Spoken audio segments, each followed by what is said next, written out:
Sam Fader, director of Disclosure. This film looks at the history of trans representation on screen. And I know you've said you were inspired by two documentaries, The Cellular Closet and Ethnic Notions. Can you talk about what those films meant to you and how they influenced you? Sure. Hi, Joyce. It's so nice to be here.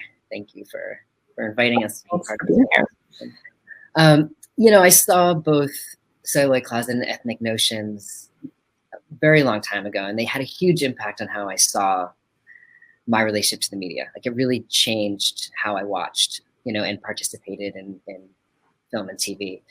And I always wondered what that history would look like for trans people, and, because I grew up, like most people in my generation, watching daytime talk shows, in the 80s and 90s, like Phil Donahue and Jerry Springer. And one of the first images I saw of a trans person in a movie was when I was 15, and that was Dill in The Crying Game, and which was an incredibly beautiful and complicated movie. But there's this scene where Dill, a trans woman, disrobes in front of her boyfriend for the first time, and his reaction is quick and violent, right? He strikes her across the face, and then she starts to bleed, and then he runs out of the room to vomit in disgust. And I didn't have the language or understanding of my gender at that time, but I didn't want to be associated with people whose bodies evoked vomiting, right? And it wasn't until I was nearly 30 years old that I met a trans person in real life. And so it was moments like that when watching, like Closet and Ethnic Notions, that it really made me start to think about what have trans people learned to think about ourselves, and what have non-trans people learned to think about us through the images that we've seen over our lifetimes. Mm-hmm. And I know another one of the catalysts for you to make the film was Laverne Cox on the cover of Time magazine in 2014 with the cover line, "The Trans Tipping Point." So can you talk about how that inspired you to get started on this? Yeah, June 9th, 2014, that'll be burned into my brain forever. Laverne Cox was on the cover of Time magazine. She was standing there. She was the first openly trans woman to be on the cover. So that was so very exciting in and of itself. And she wore a beautiful blue dress, and she's looking defiantly down at the camera. And the text read, "The Transgender Tipping Point." And what really stood out in that moment was that when that story hit the newsstands, trans people had barely been acknowledged, right, in the mainstream media, let alone celebrated. So it was that moment where I felt sort of this discomfort. Like, I was really torn. And I that's when so many of my feelings and thoughts about trans visibility converged. And I knew I had to make this film, right? Because I was thrilled, right? We all need to be seen. But then I immediately became concerned because because trans people were not at a tipping point, right? So the trans people I knew were and continue to be disproportionately underemployed and lack access to safe housing and healthcare, right? The murder of trans women, specifically Black trans women, has become an epidemic. The rate of suicide among trans men has been surging. So I was excited about what Laverne would bring to the public conversation, but I was deeply concerned because we know whenever a marginalized community gets mainstream attention, backlash ensues, especially when all the public knows about trans people has been so distorted by the media. Mm-hmm. So I really wanted to understand why the mainstream media was declaring a change for a community that had so little connection to. So there I was wrapping my mind around this paradox that I was feeling and experiencing and looking at and talking about around this celebratory increase of trans visibility, along with this increase of social and legislative violence. So I thought creating a history of that representation from that unique perspective and moment could provide the context that I was looking for. Mm-hmm. I feel like that happens a lot when underrepresented groups are in the spotlight, because it's like one person's success is celebrated as like the flag bearer for everyone. And, it's treated like, oh, this solves everything, like it's over. But it's not a monolith. So how did you start with the research? Because this goes all the way back to like silent films when you contextualize everything. I mean, what I first did was try to figure out how Cellular Closet and Ethnic Notions were made, right? And those were based on books. So I assumed that there was going to be a book on this topic, but there wasn't. And so I had to do all the primary research to then base the film on. And so the first 3 years were focused entirely on curating and harnessing a mountain of archival footage that, I just went across the country to different libraries and archives and people's storage spaces, and interviewing trans people during this time too about what was important to them.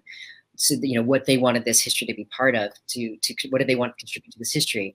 And there was hundreds of years of material that I was canvassing, with a new lens, and figuring out how to shape and structure that narrative was challenging, and that was a puzzle in itself. But I knew that it had to be based on personal anecdotes, right? It had to be based on the memories and experiences and perspectives of trans people. And what was so clear was that progress isn't linear. And so rather than a chronological approach, I wanted to show through these stories and images and anecdotes that the past and present is constantly folding in on itself, and because there's no monolithic trans experience, we were really able to build, towards emotional ups and downs, laughter and tears, by creating these juxtapositions between our protagonists' divergent views, and I feel like that really allowed for this deeply, human reckoning, to unfold. Yeah, definitely. Because I like how, I mean, obviously you cover a lot of films and damaging portrayals, or some in retrospect now we understand as damaging, but you also include how some of these films meant a lot to these people, these trans people who are in the film, and despite them being problematic, like Boys Don't Cry. So can you talk about how you went about like shaping the film, like holding these films accountable, but without like shaming the people involved or even the people who like them? I mean, I think this has just been something, just a life practice. It was one of the reasons I started my second film about this woman named Kate Bornstein, of how do we love things critically? Like, how do we hold people accountable without demonizing them, right? How do we allow space for people to realize they don't know what they don't know, right? And have a second chance to do better. So, and that was something that Laverne was equally committed to. So anything that we knew we were going to have a really harsh critique of, it was really important to hold the space for the nuance of that critique and for other people's feelings and support of it. So I don't think there's anything in the film where there's just one argument about or for or experience. I think there's such a space for healing when people are given a second chance. And so it was vital. And I've heard from some people, they maybe like Paris is Burning is a very touchy one. And it's interesting because that's one that a few people have been like, oof, you're really harsh on Paris is Burning. And I was taken a little back by that, because it's about a 4-minute piece, a section. And I think about 3 minutes and 45 seconds of that are positive, right? Are talking about how meaningful the film was for people and how they could see themselves for the first time and made them strive to have that sort of family in their lives. And then there's, 15, 20 seconds of, there were some problems, people felt a way, and let's try to do better next time. And so I knew that was going to be a response, that people only hear the criticism. It's hard. It is hard to be critiqued. But I think it is really essential to critique with a loving lens and frame. Well, that just means you actually like it and appreciate it, because you can look at things critically if you love it. It's if you don't, then it's just, you're not analyzing it then. But I agree. And I think it's really important to acknowledge that we can love and critique something, and I think there's that scene in the film where we're talking about the crying game, which I have a very personal relationship to, and most of the scene around the crying game is a critique. But then we have that moment where Zachary Drucker says, she knows the film was problematic, but what she remembers is seeing this beautiful woman who had a penis, right? And that opened up a world of possibilities for her. So even when things are really potentially damaging, for someone, it might save their life, right? And I think that's really important to understand what media has the potential to do. One of the powerful moments is Jen Richards talking about being on I Am Kate and how she was affected by seeing a father lift up his trans child on the show. And what was it like filming that moment? Because it goes on, it's pretty lengthy, and you just let her kind of process everything, explain herself. And it kind of felt like she was reckoning her feelings like in the moment too. So can you talk about filming that? She was. It was really sweet. And I think it was those moments, I feel like, were years in the making, right? I've known Jen for a really long time through making films, and we've been having these conversations, and an intimacy and a trust and a history and a common language, was just there. And so I think I interviewed Jen about 7 hours for this project, because she's just, she's brilliant, and she thinks about these things really deeply. And you know, and I knew a lot of the sort of canned responses she would give me based on previous conversations or things she was written. So I could feel this the shift in energy when she started talking about this and understanding this was the first time she was sharing this experience.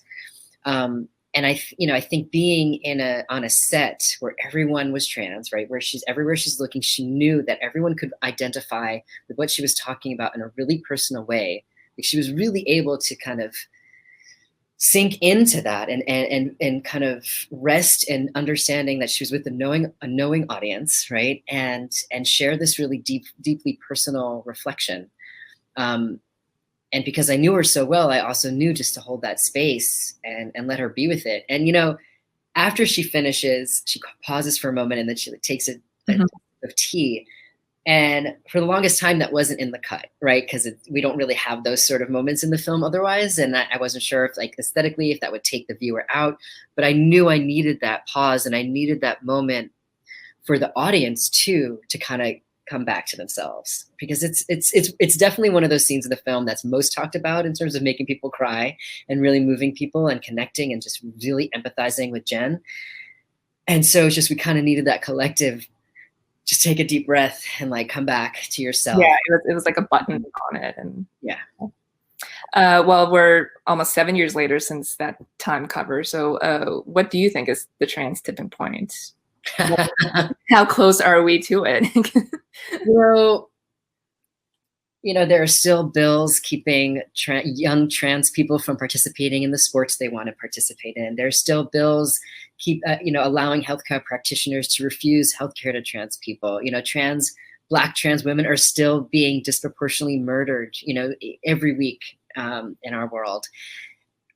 We've got a long way to go. And, my plea for this film is if you are excited about our visibility, if you are moved about spending an hour and a half with 30 trans people, if you feel like now you know someone who's trans because you've just been, spent this time and hearing trans stories and hearing from people, then what is it you can do in your life? Like, do you look around, do you have trans people in your life? Are there trans people in your job? And if not, why? Like, does HR actually do outreach to trans people?